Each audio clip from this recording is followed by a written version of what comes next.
Hey, Elaine. Hello. We're back. We've not been that far away. No, but we might be soon. Why? Why are you saying that? Because there's going to be nothing coming out very shortly, isn't there? Oh, yeah, of course. I was thinking, are we going away or something? But no, Hollywood is going away. Yes. For those people who aren't aware, there is currently both a writers and a actors strike. SAG, something Actors Guild. Screen Actors Guild. That's it. Yeah. See? I knew what I was talking about.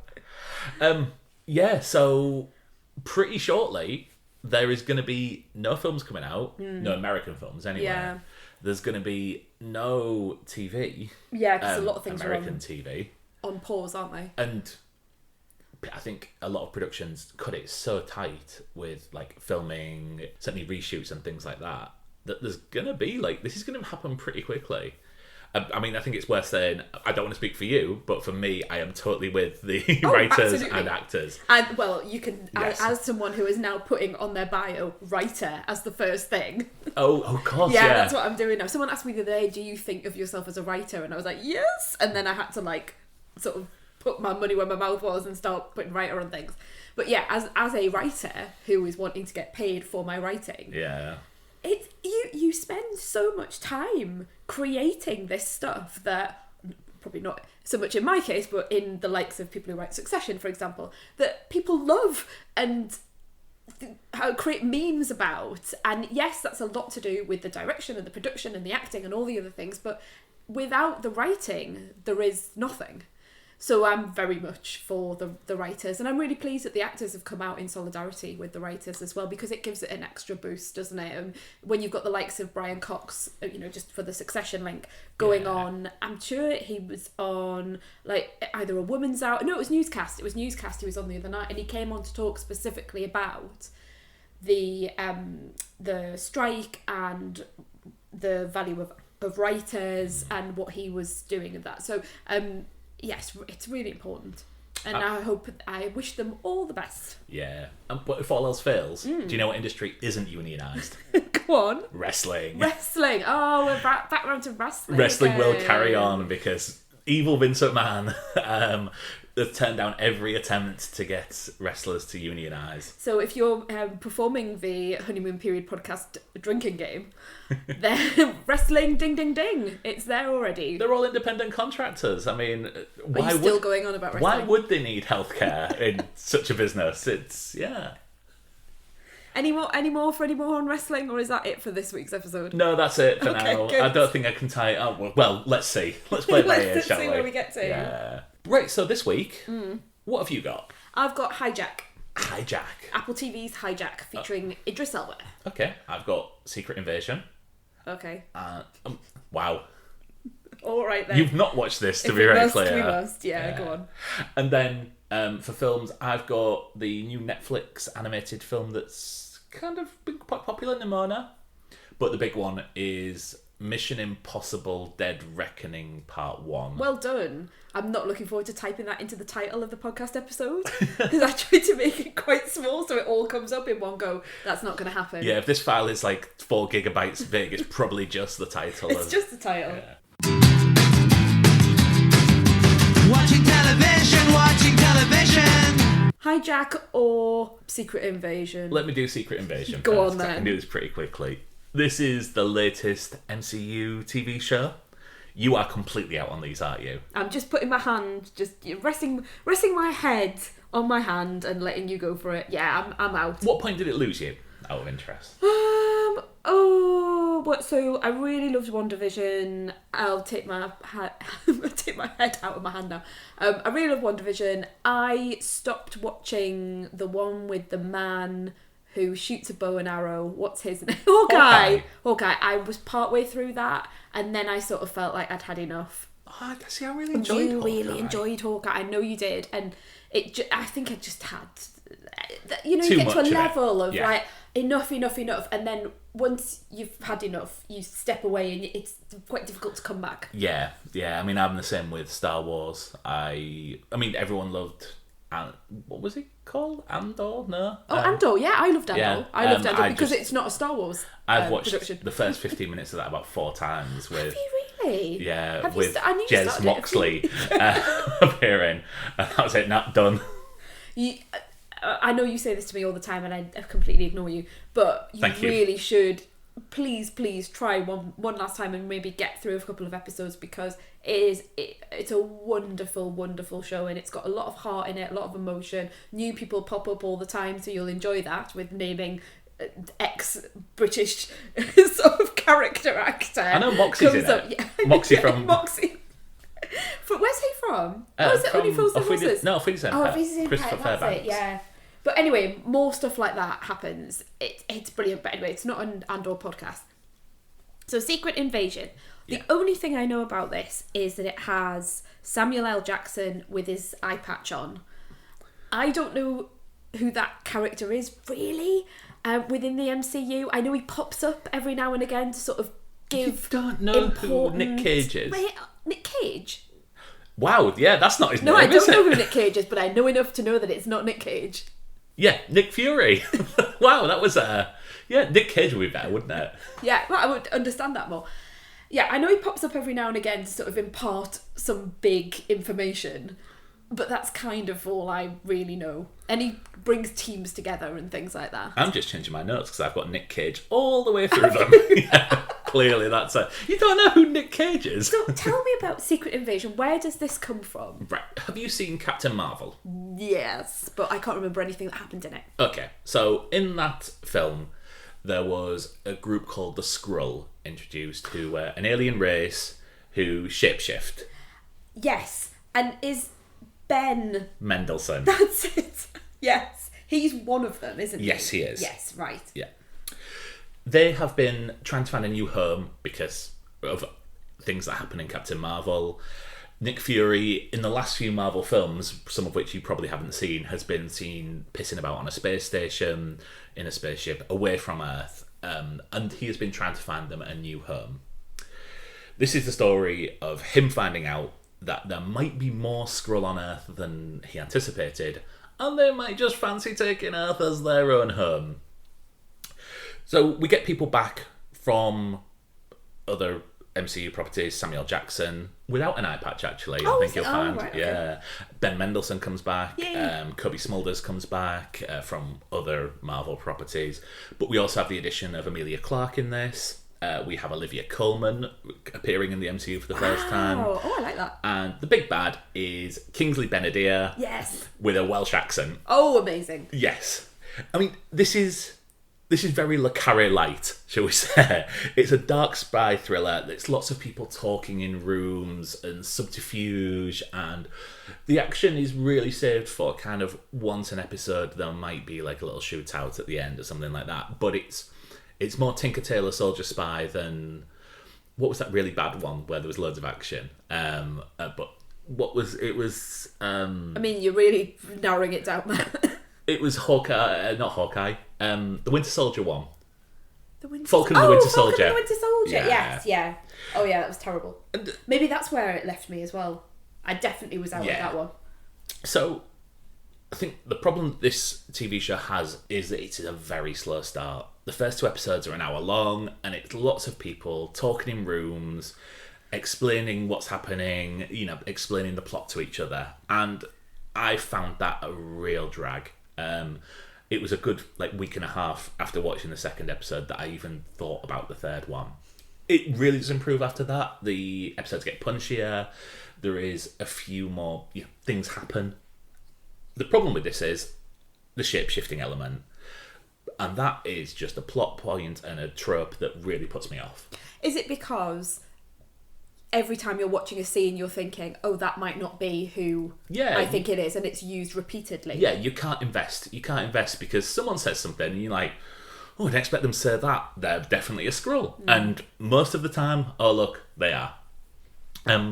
I've seen people really shocked on Twitter by some of the revelations that happen in this. Whereas, I mean, I am amazed because if you're shocked by some of these, you really are not trying. There are other plot points introduced which make this even less believable. I won't go into them because it's kind of Even spoilers. Even less believable. than shape-shifting aliens on There are our planet. cliffhangers that happened at the end of an episode that are just completely forgotten about within 2 seconds of the start of the next episode. You're really selling this to me. But it's Here we go. But like this, it's a 6-episode run, and it's pretty entertaining. Like, I don't think this is top level Marvel by any stretch of the imagination, but it's really good people. If you can get past the first and second episode, 3 and 4 are all right. Put that on the poster. Oh yeah, it's some of my favourite. You're not going to watch this. I'm not going to watch it. Should I? I mean, you're really not selling it to me, like I've said. No. I really don't feel like watching it now. I started off thinking, oh yeah, Olivia Colman, and you had me, and then you started telling me about plot points that don't work and slow, and are you going to carry on with it? I'm going to carry on purely because this will lead into something else, and I like to do.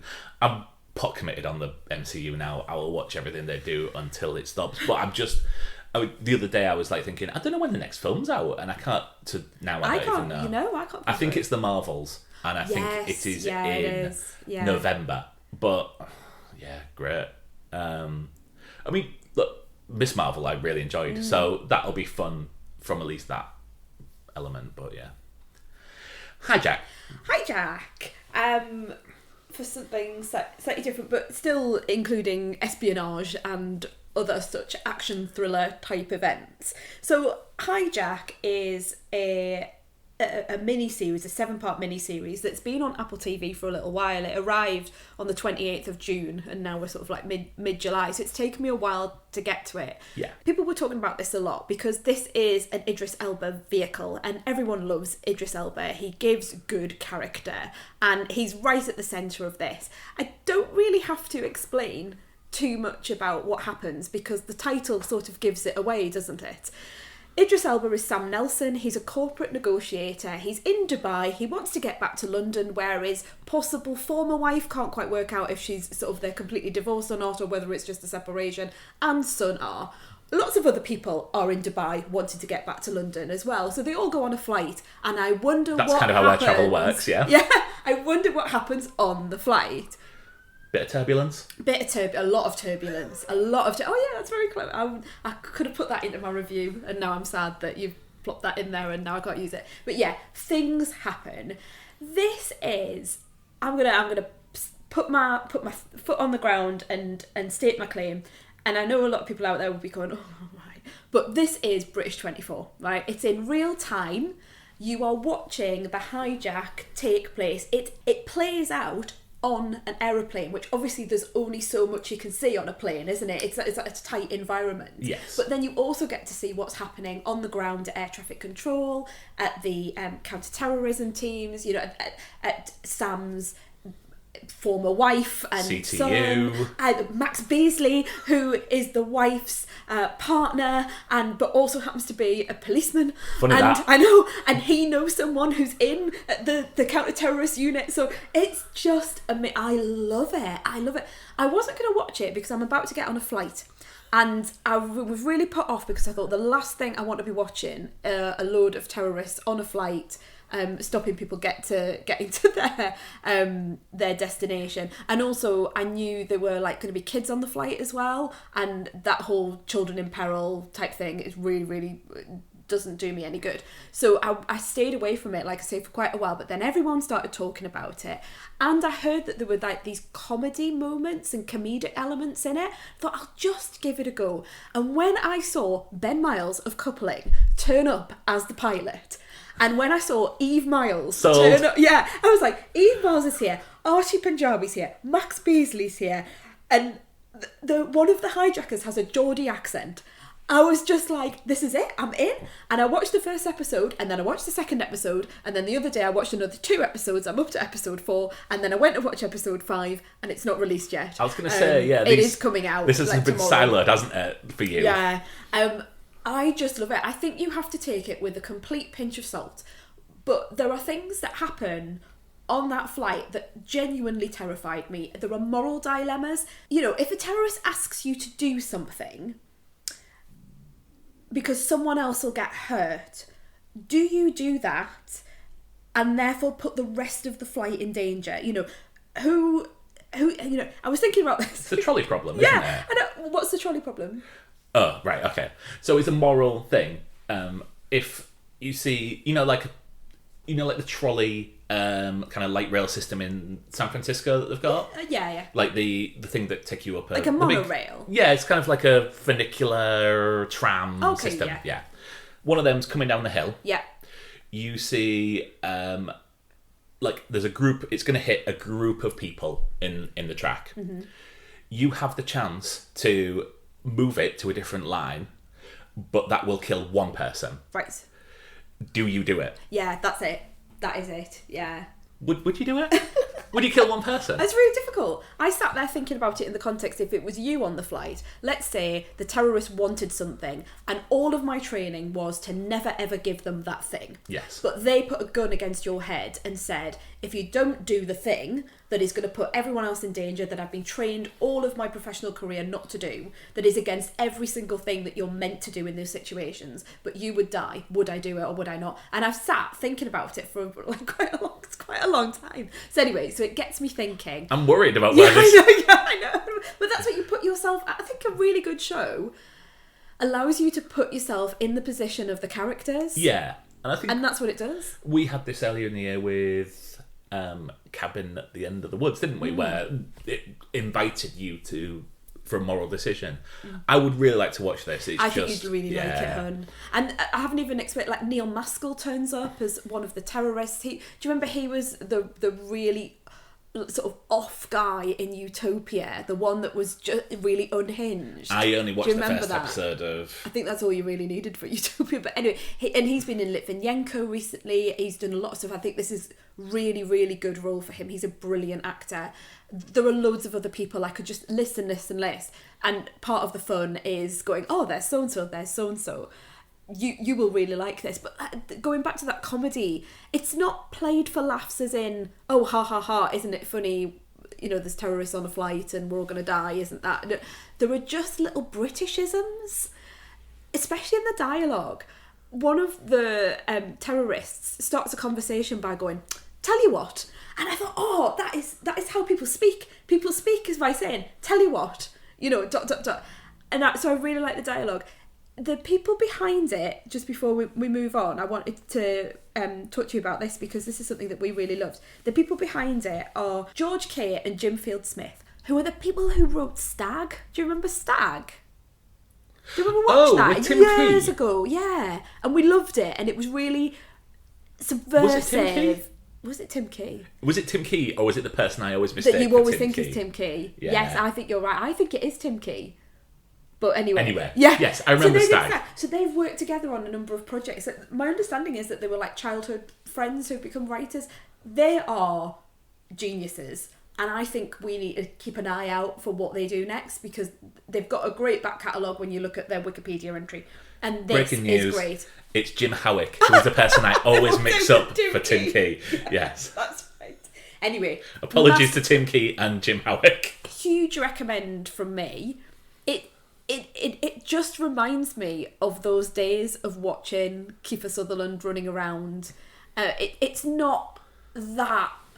sometimes it was a bit po-faced 24. It took itself quite seriously. Yes. This is not taking itself seriously to that level. It is there are serious consequences to someone hijacking a plane.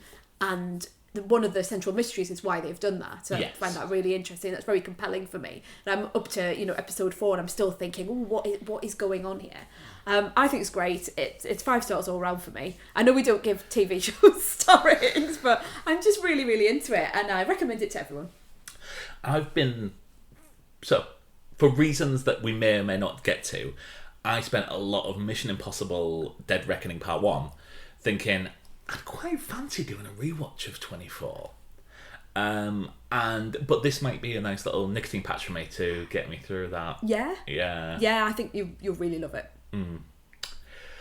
Okay, I'll check it out. I will. It's one that I've been meaning to, but we've got Downton Abbey to catch up on. And I know, it's hard. Yeah. I mean, there's been an imposter come in to pretending to be. He's I not. don't know. He's not gone off the Titanic. Yes. Someone who may be an imposter has turned up recently, so but he's burned, so we'll never know. I think it's gonna be hilarious now for the next. I mean, it might be hilarious for me, not for anyone else, but for the next however many years we do this podcast, just every now and again, a little reference to Downton Abbey will come up where everyone will know whereabouts you are in the series. You've even downloaded the film as well. I see that's popped up on the Sky. Yeah, Skybox. Just in case it disappears at any point. Because this is the big end game that I want to watch the film. Yeah. So yeah, just in case, because Sky sometimes removes stuff. So whereabouts are you in Downton Abbey at the moment? Towards the end of the second series. Second series. Yeah. Wow. Downton's still a military hospital. Yeah. But the war is ended. The war is ended. Yeah. How exciting. Saturday night at the movies. Who cares what picture you see? When you're with your baby, last row in the balcony. Nimona. A film I have not heard of. I know you were saying it's got loads of people talking about it, and I'm feeling a bit daft now because I genuinely I didn't know you'd watched this, B, I didn't know it existed. Tell me about Nimona. I think we mix in different circles. Online anyway. All the time. Online anyway. So yeah. This is the latest animated adaptation of a graphic novel that's come out. It's on Netflix. There's a bit about the production that I'd like to come back to, so please just remind me of that. But this is a sci-fi, but it's set in a world that's very influenced by the Middle Ages. So you have a group of hereditary knights who protect this city from a legendary mythical monster which may or may not have happened in the past. But also you've got flying cars and big walls around the city, and it's really reminding me when you're describing it, and as someone who knows nothing about it, it's like a computer game. It sort of feels that way to me, with knights protecting it there, but then also a sci-fi element. Yeah, I mean, I could see. Yeah, I understand where you're coming from on that. This is the story of Ballister Boldheart. I mean, these have great names. Who's played by Riz Ahmed, who is the first commoner to be allowed to become a knight. Traditionally, it is always the son of a knight that becomes a knight, things like that. But you show him growing up, working his way through to train, and the Queen decides to change the rules to allow commoners to become knights. At his knighting ceremony, shit goes down that I won't spoil. He then has to team up with Nimona, played by Chloe Grace Moretz, who is a shapeshifter for reasons, and tries to work out what's happened, prove his innocence because he is being accused of things that he may not have been involved in, and just essentially try to evade capture by the knights who are chasing after him. This is a lot of fun. Uses loads of humour. It really has a lot to say. It covers every single thing of modern life. So, Ballister is in a relationship with another knight who just so happens to be male. Like, it's not a big thing's made of it. He's just in a relationship with a man. It talks a lot about not fitting into society. It talks a bit about breaking down the patriarchy and the oppressive systems that's always been in place. And these are all things that tick in the box for me.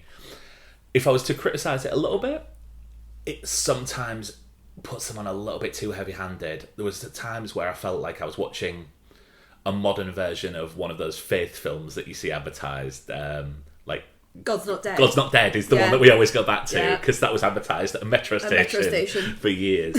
And I'm like, right, maybe it's the fact that you've got me one anyway. And I'm like, yeah, okay, you don't need to explain this to me a little bit more.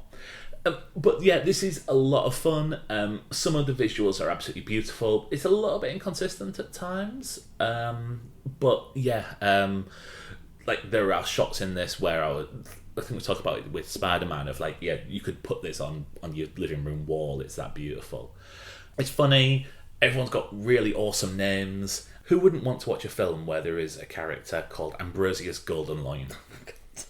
It's got some great voice actors, like Francis Conroy appears, RuPaul appears, weirdly, out of nowhere. Like, the voice acting is really good. The characters are really likeable, apart from when they're not meant to be likeable. Yeah, I really enjoyed this. You could do far worse than just spend a bit of time watching this. Where is it? It's Netflix? Netflix, yeah. The reason I watched this without knowing the history of it, This was a film that was in production with a Blue Sky Animation, which was then bought by Disney and shelved because you can't do LGBT. Oh God, really? Yeah. Oh. Fortunately, it's been picked up and finished off the film, and I think when I say some of the visuals are inconsistent, that might be the reason why. That might be it. But yeah, this is a film that has something to say. It's trying to educate people, and I'm all for educating kids on what it's like to feel different, and what it's like to be like a little bit of an outcast, and how it doesn't. Everyone's a little bit different, and it doesn't matter if you're a bit different from people you're around. Is this marketed at kids then? Is it sort of a YA type of? I don't think there's anything. I think I think it probably fits. I don't know what the actual classification is. It works as PG. Yeah. Okay. Right. Okay. I mean, I'll show you the poster. Like that is marketed so very much at very kids. much marketed at kids. Big, bright, people with big eyes and all of that sort of stuff. Yeah. Okay. PG. I mean, and there's nothing in there that I wouldn't be happy with. My 8 or 9 year old watching. Yeah. It's just it's a lot of fun. Dun dun dun dun dun dun dun dun dun dun doo doo. Are you sick of me doing that yet? I mean, you went and saw this on Friday, and boy, did that not get boring. Well, it's the only thing I could do to stop myself from shouting massive. I nearly jumped on there from shouting massive spoilers at you, because every time I see you when I come back from a film that you haven't seen, there's like this compulsion to just shout, so-and-so's lost their right leg, or someone's got 2 heads. I'm trying not to shout plot spoilers for Mission Impossible. Don't look at me like that. We're watching How to Get Ahead in Advertising. Those things do not happen in Mission Impossible Dead Reckoning Part 1. But yeah, so the only way I can stop myself from doing it is to do something else, which is sing the theme tune. So that's what I was doing, which really, really annoyed you, I know, but it was better than me shouting something that would have spoiled the film for you. Okay, fair enough. I think that is fair. So, is this the 7th film in the Mission Impossible franchise? I haven't got a clue. Let's say it is, and just move on quickly. I get really confused, right? Because you've got Mission Impossible 2, John Woo, Mission Impossible 3, Philip Seymour Hoffman, Mission Impossible, and then I think it went to something like Ghost Protocol. Ghost Protocol, Rogue Nation, and Fallout. So that's 6. But I don't know, like Fallout was the last one, because I remember that, but I couldn't tell you whether Rogue Nation or Ghost Protocol were... I feel Ghost Protocol was first and Rogue Nation was the later. But I could have got that completely wrong. But that's my feeling. And mostly I do it by the length of Tom Cruise's hair. Because in the John Woo, he's got quite long hair. And I love this franchise. Sorry, I'm just going to jump straight to it. I love this franchise. I started talking on social media the other day about my very personal reflection on my love for it. And there's just bits of it that, when it comes to mind, it just makes me smile. Like the fact that Tandy Wayne Newton is like a thief in Mission Impossible 2, and it's the John Woo-ness of the circling motorbikes and the doves, and I just love it's just these films, all of these films, apart from the first one, which is Brian De Palma, so slightly more subdued, all of these films are what I would call like these big boombastic blockbuster action thrillers with Cruise at the focal point, doing all of his own stunts and just wowing us with what's going to happen on the film. I love it. I love the team that they build. I love the new people that they bring in and how they change it. It's, to a greatest degree, throwaway nonsense. But I think it is one of the best franchises that has been created. I can't think of any one of them where I go, oh, that was a complete dud. So these are films that I've only seen once each. And for me, I think there's definitely a fast moment where the franchise goes from standard with good stunts and stuff like that to being, oh my fucking god, let's travel around the world and doing set pieces one after the other. I think that's J.J. Abrams. I think that's after. Element. I think that happened after 3. But yeah, I think whichever one 4 is, that was the one where it kind of went into a different gear for me. Is that where one of them is where they're climbing up the Burj Khalifa? Yes. Yeah. Is that the... Yeah. Yeah. I do get the... Where Jeremy Renner rocks up for a little bit, And when there's a glove. Simon Pegg sort of pops into it as well, because he comes on board after 3, I think. I mean, there's a definite change, though, isn't there, in Simon Pegg's There's character throughout these? He goes from comedy, comedy to... geek in a room all by himself to the next minute he's on missions. And But I really enjoy it. I think you have to run with it. And I think there's never been a massive box office hit. Like, they're always do well, but not phenomenally. But I think they are certainly for... The film community seems to gather around these more than the public in some ways. But the amazing stunts, amazing set pieces, travelling around the world. What is there not to like? Totally. So when you went into this film, were you thinking, oh, more of the same? Had you seen the Christopher McQuarrie, Tom Cruise trailers that had been in the cinema where essentially he's doing a stunt and Chris McQuarrie's there sort of filming it? They were like, a bit like Top Gun, Welcome Back to the Cinema type of thing. No, I'd seen the actual trailer, but I'd never seen... I know there's something with him hanging on the side of a plane. Or like a balloon sort of thing. There's something going on, yeah. No, I'd not seen them. Okay. But yeah, I think I was well prepped. Yeah. And you were looking forward to it? Yeah, I mean, this has got amazing reviews. And I'll say up front, I am as puzzled about these amazing reviews as I am about the mild reviews for Indiana Jones and the Dial of Destiny.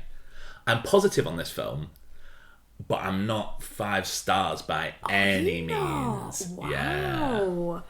Okay. So I am.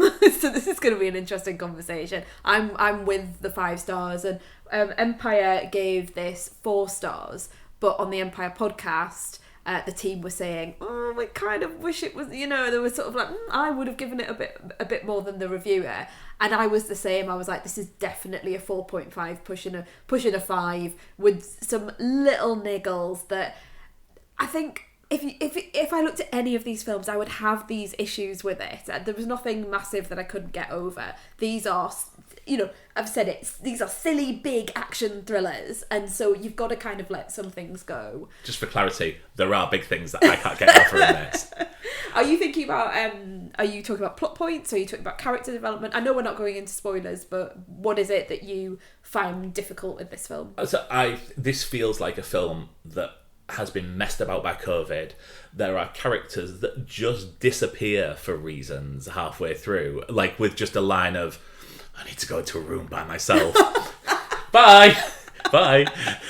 I feel like that most of the time. Yeah, I would feel like that a lot of the time. If I was in this, I would need... But yeah, it's... I think that the total premise, and they've been quite tight with the premise. I didn't know the premise going in. I think... So I'm not going to mention it here, but I think this has hit at the best and worst time for this. There is a overarching theme that runs through this, which I'm fucking sick of hearing about. Oh, okay. And I think it's to the point where throughout the plot of this is just quite silly. Well, it is silly.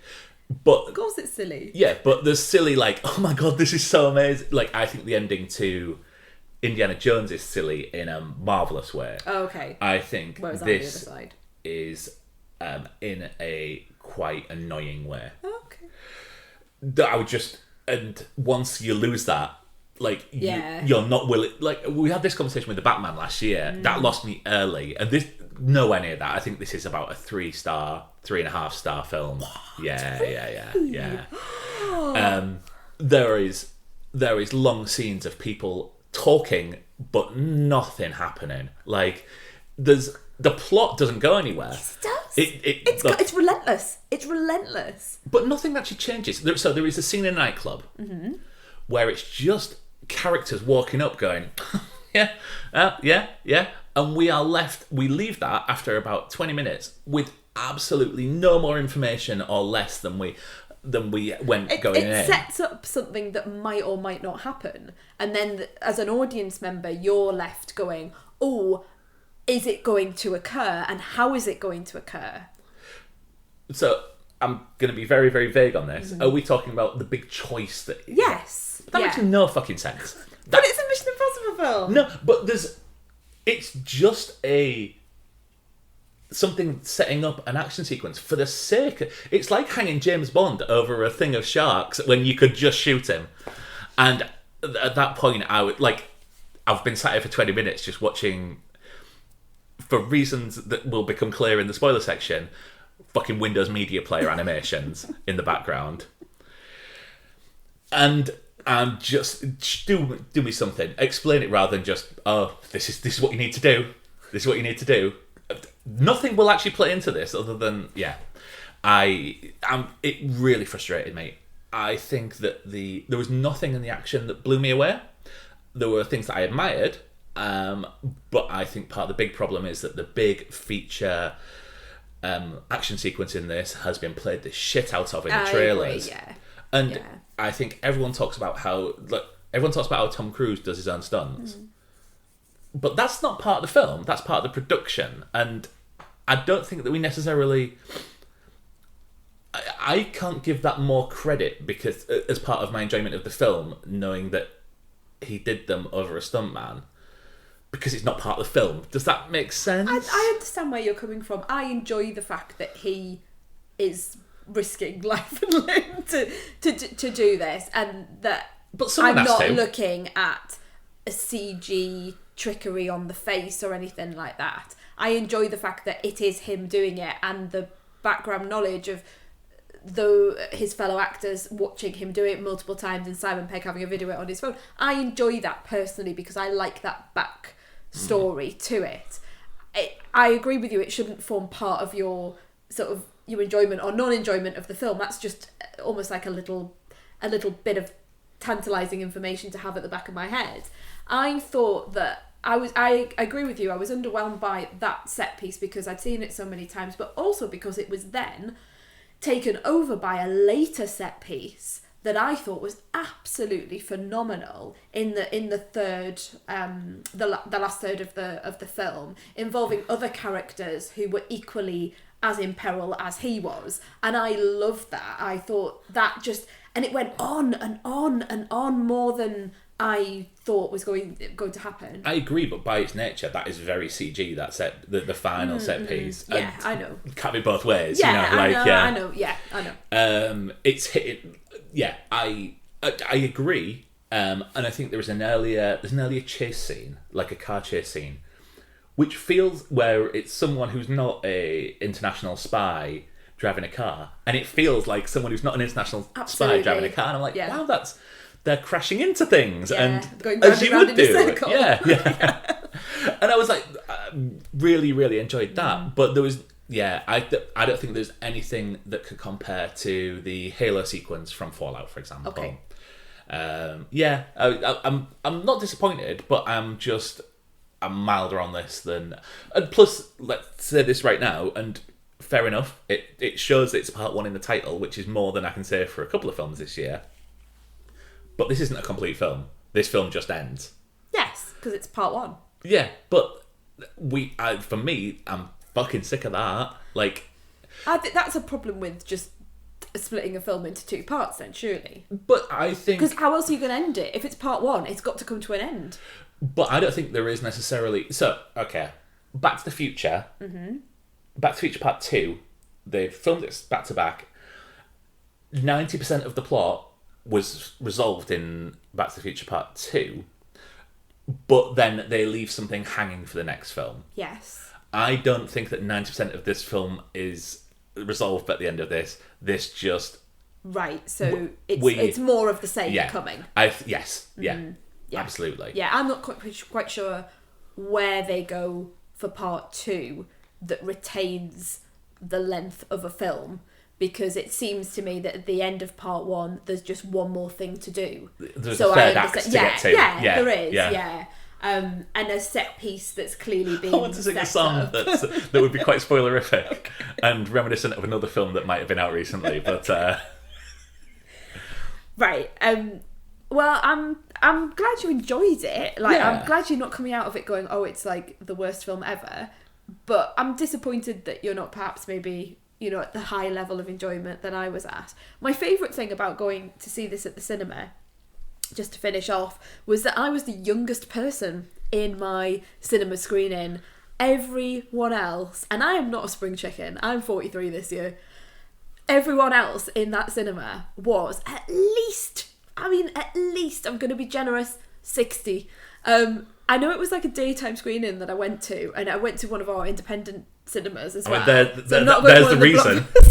But still, like, I'm only in my 40s. Surely there would have been someone else there a bit younger than me. All the same age. No. There were people who absolutely were of a generation or 7 in front of me going to see this film. And I thought that was just really interesting from like a demographic point of view, that they were coming out to see Mission Impossible Dead Reckoning Part 1. I fucking wish I was in that screening, because there was kids near me that just... Oh, really? Like, this is not a film for kids. No, it's not. I mean, it's not there's anything inappropriate, It's also but it's 3 just... hours long. Like, well, I think it depends what level of kids you're at. You know, I'm quite strong on the old ratings. Like, don't take... I mean, I've been in a film recently where it was a strong 12A. Like, it was a strong 12A, and there was a 4-year-old in the screening. Yeah. And I could not cope with that. And they had to leave partway through, because of course they did, you know.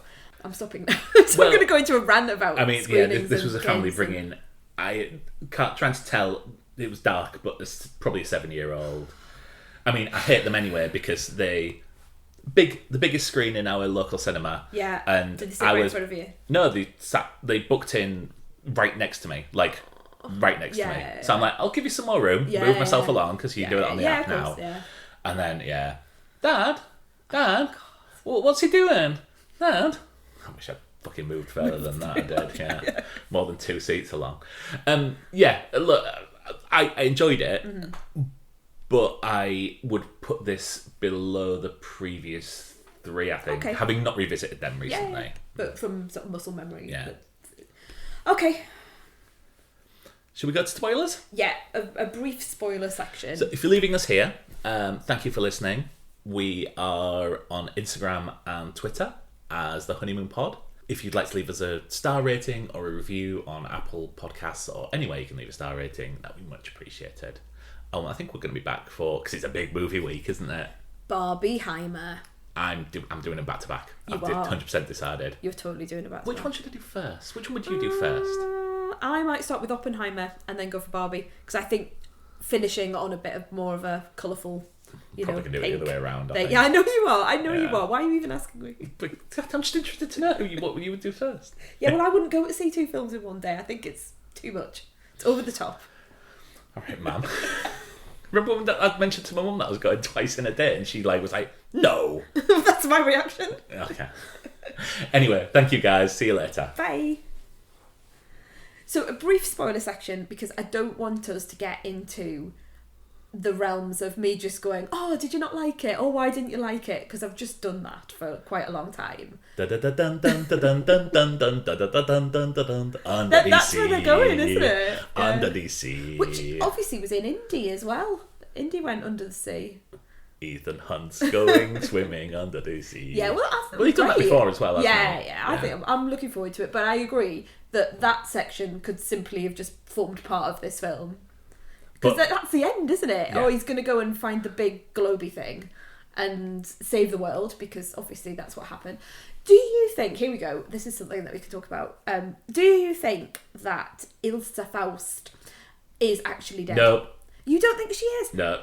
Oh, do you think I'm just daft? Because I was came out of that film going, oh, I'm really sad for Rebecca Ferguson. Obviously, she's gone off to do Silo, which is excellent. But I'm really sad for Rebecca Ferguson because they seem to have just swapped her out for Hayley Atwell. And it did feel like a bit of a, Rebecca's going now, here's Hayley. She's an exciting new player. And of course, we can only have one woman. So here's our new woman involved in the team. And I did feel really bad. And then I listened to other reviews. And they were all saying, "Oh well, she's coming back. She's going. Yeah. It's definitely a." The only thing that makes me think they haven't is the fact that they did the "oh, she's dead" earlier in the film. That's what I was thinking. And then, but yeah, I mean, I didn't see a body. There was people. Yes, you did. There was a knife sticking out of it. But people have got. I mean, there was a knife sticking out of Pom Clementieff at certain points, but there's still a heartbeat, so therefore we're okay. There's a pulse. There's a pulse. It's fine. We didn't say that about Ilse Faust. They just went, "She's dead. Let's all mourn her." But no one really mourned it, did they? We just kind of Simon moved Pegg on. went in a room by himself and then came out and looked sad.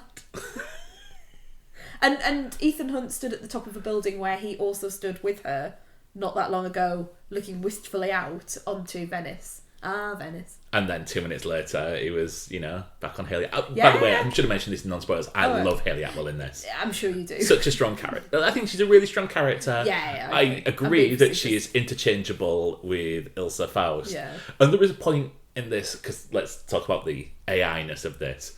There is a point where someone talks about source code, and I'm like, oh yeah, remember his wife, Michelle Monaghan, who appeared in the film Source Code. Yeah. She's been forgotten again, but yeah. Look, the AI makes no sense. Like, at one point, I really thought, they're going to have to do this without technology, and I thought that was a really interesting way. But, look, it's analog rather than digital. We can do the same things we want. Like, the mask machine, I thought was going to have to be, like, disabled, but no, it just broke for reasons. I didn't understand why it broke. I thought It almost looks something like Simon Pegg did it. In that scene in Friends where Joey comes back in and he's broken the chair. He's like, turns out it's broken. Turns out it was broken all along. Yeah, that's something that wasn't quite right there, and I don't know if that'll come back. There is a scene where Simon Pegg is shown activating self-driving car. Yeah. I know people keep having to go at that as well when I've listened to their spoiler reviews. I think that's really clever. I think that was reminding the audience that we are so used to using these assistive technologies now. I thought that was a really clever writing point. That him actively doing it without even thinking about it, without thinking, an AI could take over. But it's just part of who we are now that we use these. But nothing actually becomes of it. Yeah, no, that's fine. No, do you not just think it was BMW saying, look, you need to hit the fucking self-driving car, I don't. And we're not having our fucking technology going wrong because I guarantee that conversation was had at one point. It was like, and someone said, do you think we can get away with it? And people were like, yeah, no one will notice. I thought it was very good. I took it in the way it was intended. Thank you. I'm fucking sick of AI, almost as much as I'm sick of hearing the term entity. But why are you sick of it? Is it because it's so in the news at the moment? And even in my world, in the world of academia, there have been calls for, going back to sitting in a room and not using any sort of technologies whatsoever, which is absolutely not what I think should be happening. But, there's all sorts of these conversations. Get that in there. There's all sorts of these conversations going on around AI, and do you think it's just a daily occurrence? Because I liked it as a plot point. I mean, it's Skynet, isn't it? It's Terminator all over again. Yeah, I mean, so... It's nothing new.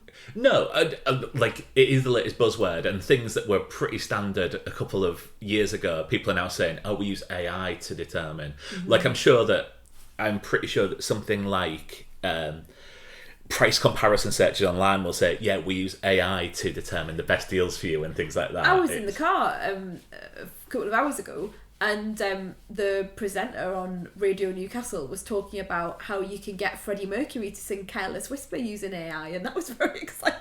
But I was then thinking, if this is the extent of what we use AI for, that's going to be very sad, isn't it? But then also, we don't really want it to become sentient and kill us all. So where's your limits? Would be suboptimal, wouldn't it? Yeah, you won't have heard of the paperclip problem, will you? No.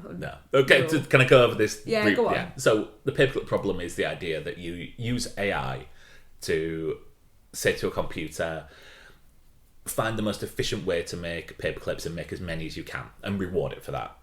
And so it orders materials and things like that, and then the computer will eventually realise that the thing that's stopping it making more paperclips is humans are using resources. So what's the best way to make more paperclips? Kill all humans. Ooh. So that's the idea that you don't like that. I don't like that. So just to make sure, in the big AI war, don't say Elaine is against all humans being killed. Yeah, let's not order any paperclip. Wow, that's as good as when I think it was the Sun put Dermot O'Leary on the front of the paper saying he was against ISIS, which massive, brilliant moment in media history. Really turned the war on terror. I think we've gone off a bit off track here, but so this Gabriel. Yeah, I think it's not an intonation. Anyway, go on, carry on. Spent a lot of the film trying to work out if it was the same actor who played Tony Almeida in 24. You did not. I did, because there is a flashback where Yes, he when is it's de-aged de-aged, him. Yeah, and he looks a yeah. lot like Tony Iommi. Ah, okay, Like, fair in enough. this. Yeah.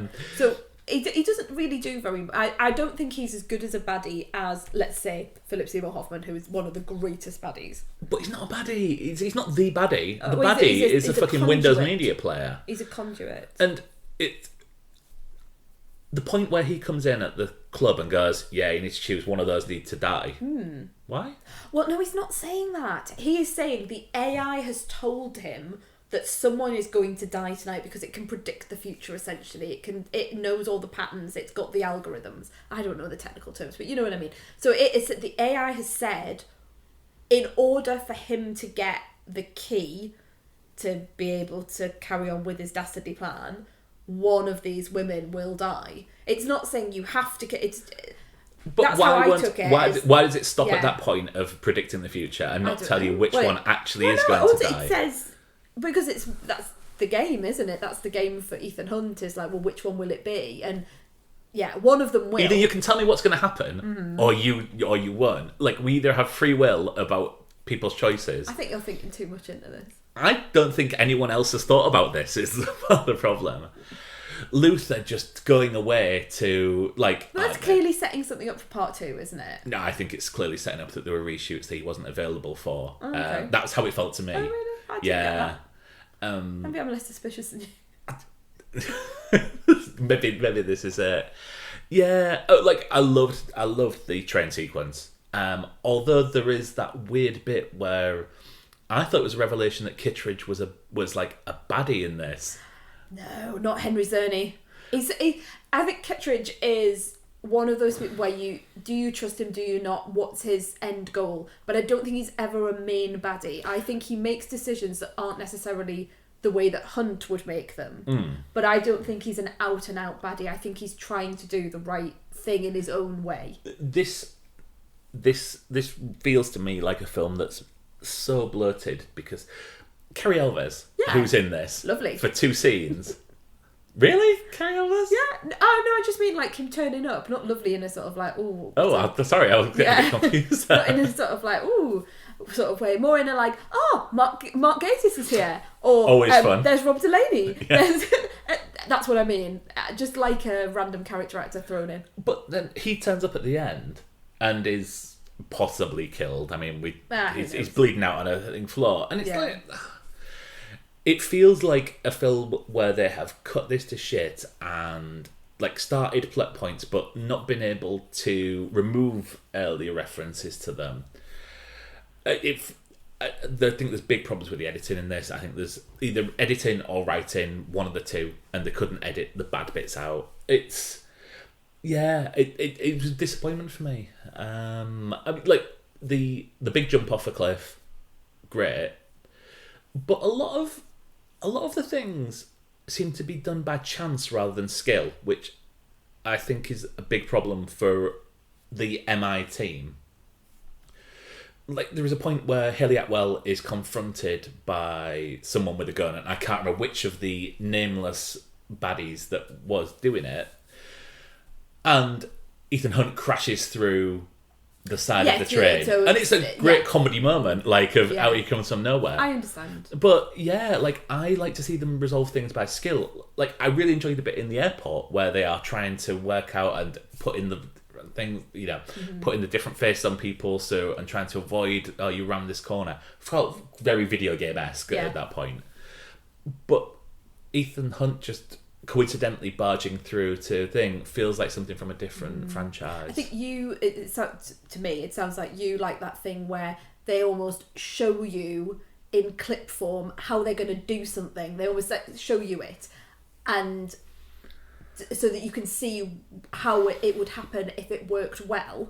And then you go back to the beginning where they're about to embark on the mission and something usually goes slightly awry. I actually find almost like that Edgar Wrightness of we'll do this, we'll do that, we'll do, and then Simon Pegg again. Yeah, well, that's what I'm thinking. I actually find it a different way. I prefer it when you see that, like, this isn't something that happens in these films, so I'm reviewing something else, but, like in Hustle, where you see, like, you go back and then you realise that stuff's been happening Okay, all along. yeah. Ocean's 11 does it very, very well. Yeah. And you realise, like, the things that you saw that were just you thought were random were actually part of the bigger picture. Okay, And I understand. Man walks in with a watermelon. Yeah.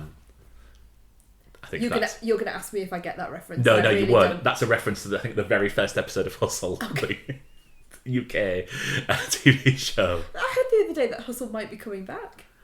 It's been off our screens for 11 years and it might be coming back. Maybe it's you. Maybe you're thinking about it so much you've manifested it. I would love it if I could manifest that. Yeah. I'd like Interceptor to come back. What's Interceptor?